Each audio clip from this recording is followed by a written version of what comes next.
O predador natural da psique. O desenvolvimento de uma relação com a natureza selvagem é uma parte essencial da individuação da mulher. Para que isso possa se realizar, a mulher precisa penetrar nas trevas, mas ao mesmo tempo não pode cair irreparavelmente numa armadilha, ser capturada ou morta, seja no caminho da ida, seja no caminho da volta. A história do Barba Azul fala desse carcereiro, o homem sinistro que habita a psique de todas as mulheres, o predador inato.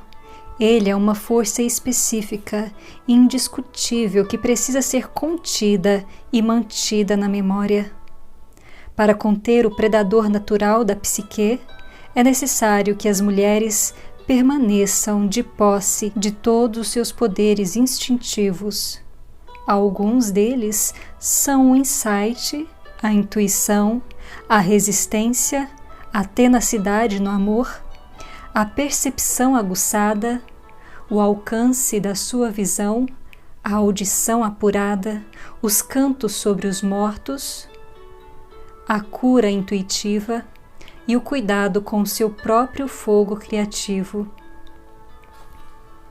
Na interpretação psicológica, recorremos a todos os aspectos do conto de fadas para nos ajudar a representar o drama interior, a psique de uma única mulher. O Barba Azul simboliza um complexo profundamente recluso que fica espreitando as margens da vida da mulher, observando, à espera de uma oportunidade para atacar.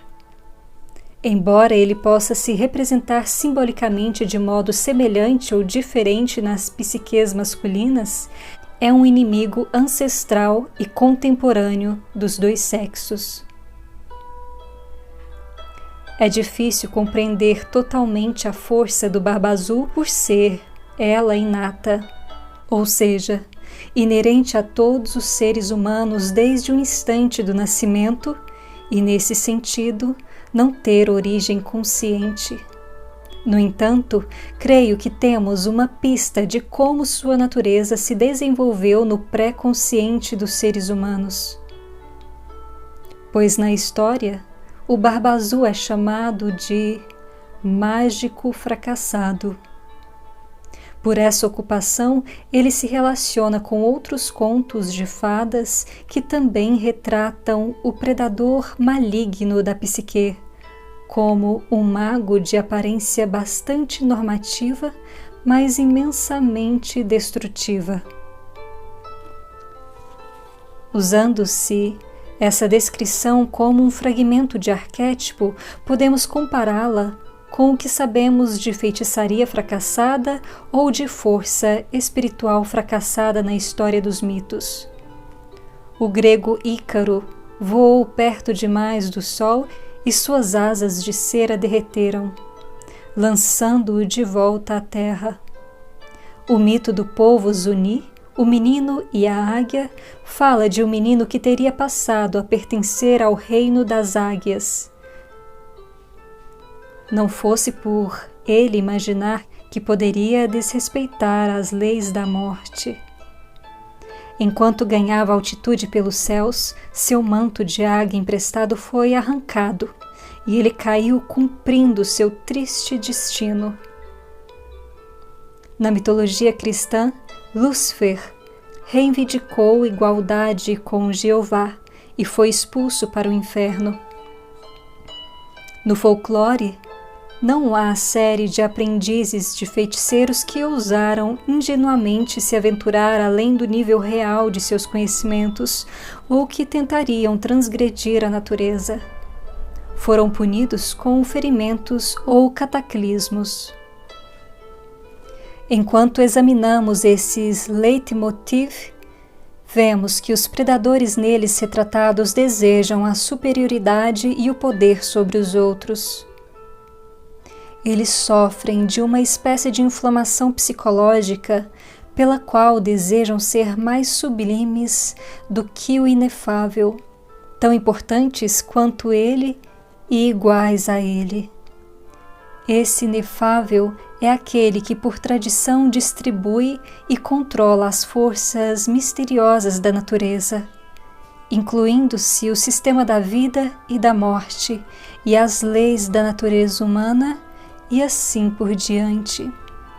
No mito e nas histórias descobrimos que a consequência para uma entidade que tente desrespeitar, dobrar ou alterar o modo de operação do inefável é o castigo, seja por ter de suportar uma redução da sua capacidade no universo do mistério e da magia, como, por exemplo, aprendizes que não têm mais permissão de praticar, ou um exílio solitário longe da terra dos deuses, ou alguma perda semelhante de graça e por poder através de dificuldade da fala, de mutilações ou da morte.